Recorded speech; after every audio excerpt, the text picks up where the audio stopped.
Set aside a 1/4 cup of heavy cream to warm to room temperature. This will be for the potatoes later. Wash and peel 10 carrots. Okay, once you have peeled and chopped all your carrots, you're going to take out 2 sticks of butter to warm up to room temperature. They're both salted. And as well as 6 to 8 red potatoes. Wash these, and then you're going to put them in a pot of very slightly salted water, and then we're going to bring that to a boil. Okay, while the potatoes are beginning to come to a boil, you're going to want to take a baking sheet and add about a table to a tablespoon of olive oil. I only have extra light or extra virgin, so I'm going to do a mix of both. However, this is not recommended, and you're probably going to want to use regular olive oil. But we're going to coat that sheet, coat the carrots, and then we're going to put some seasonings on them. Alrighty, you're going to want to put about 2 teaspoons of dried dill on top of your carrots, about an 1/8 teaspoon to a 1/4 teaspoon of salt. I did an 1/8 teaspoon. And you're going to also want to put a sprinkling of thyme. And next we are going to bring these potatoes down. They were at a boil.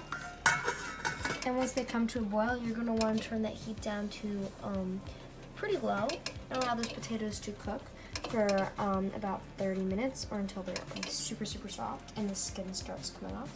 But in the meantime, let's chop up 2 to 3 bell peppers. I'll see how much pepper I have. I'm leaning towards only 2 though.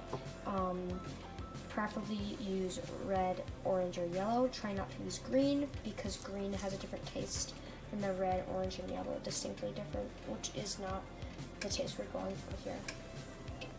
Okay, once your 2 peppers are chopped, you're going to want to begin heating your oven to 425 degrees.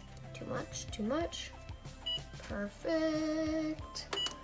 Place your rack second to bottom. Mine is right there. As that oven heats up, you're going to want to place your lovely carrots in. These thermometers are just getting warm. Carrots are going in the oven. Lovely. And as those babies are cooking, you're going to want to chop 5 sweet onions. It's very important to use sweet onions and not regular cooking onions, because sweet onions, when you caramelize them, they become much more sweet than a regular cooking onion, and they taste much better. So you're going to want to use 5 sweet onions. And while you're chopping up those onions, take a generously large sized pan and put about a tablespoon of butter, and as well as a tablespoon to 2 teaspoons of extra virgin olive oil. Keep in mind when I'm cutting the onion, I'm cutting it very thin, but I'm keeping it completely whole and halved. This creates it so when it cooks, you have these nice large pieces of onion, but still are not too large. And with the pepper, I cut it up in more chunk-sized pieces, as you can see, compared to the onion. It's not nearly as thinly sliced. So yeah, I have these nice chunky sized pieces. Might cut that one a little smaller. But yes, we're gonna add these 5 onions in once that batter is nice and melty and frothy, which looks like about now. After all the onions have been chopped, add in your lovely peppers. Okay, add in about 2 tablespoons of thyme, 1 teaspoon of oregano leaves, 1/2 teaspoon of basil, a 1/4 teaspoon of garlic salt, and a 1/4 teaspoon of margarine. And whisk that all together, stir it all together. We're gonna cook those with the lid on, occasionally stirring them for about 30 minutes. In the meantime, these carrots are looking really nice, and we are probably going to want to flip them now. Okay, here are what the carrots look like once they've been flipped. Put them back in, cook them another 20 to 30 minutes at the same temperature. I just checked on the potatoes after half an hour. You can tell when they're done when a fork inserted in the middle comes out with ease. This small potato, the fork is inserted easily and comes out with ease. However, this larger potato is not quite cooked yet. So I cut it in half while it's still in the pot. I'm gonna let that cook a little bit longer, maybe another 10 minutes or so at that slow simmer. Okay, when everything's almost done, chop 6 slices of ham. You're gonna want to cut them kind of thin, about 1 centimeter in thickness, and cut down. And then we're gonna start individually warming them up in a lovely, lovely pan and placing them on a plate covered in tin foil to keep them warm as we warm them up in this pan. As you warm up the ham, you may want to put in a very small amount of olive oil, either extra virgin or a light or normal olive oil should be fine. And yeah, start doing that. Okay, adjusted the potatoes. I added closer to a stick of butter into these potatoes because I did use 8 potatoes, and I used half a cup of heavy cream. I mashed them, mixed them together. You're gonna want to put a lid on, keep them warm. These potatoes are looking fabulous. Next, you are gonna want to put a lid on, yes. And here's what one of the heated up ham looked like. I have 5 more to go. I'm gonna do that with each of them.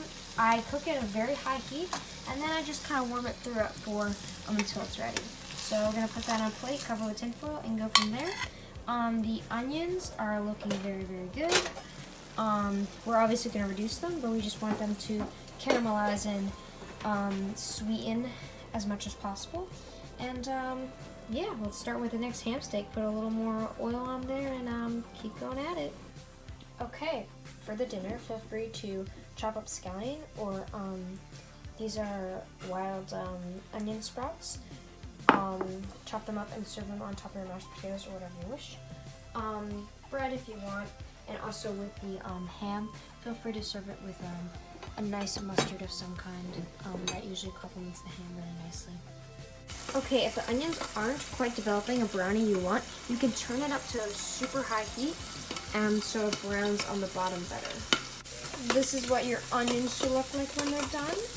This is what your potatoes should look like when they're done. This is what your carrots should look like when they are done. Yum, yum, yum. And this is what your ham should look like when you're done. Have it buffet style, have people come up and serve what they want, and eat it how they want, and then you'll be good for Easter. Or whatever holiday meal you want this to be. 2 tablespoons confectioners sugar. Add in 1 cup of heavy whipping cream. Half a teaspoon vanilla extract. Begin beating your substance in a sink with an electronic whisk at high speed until stiff peaks form.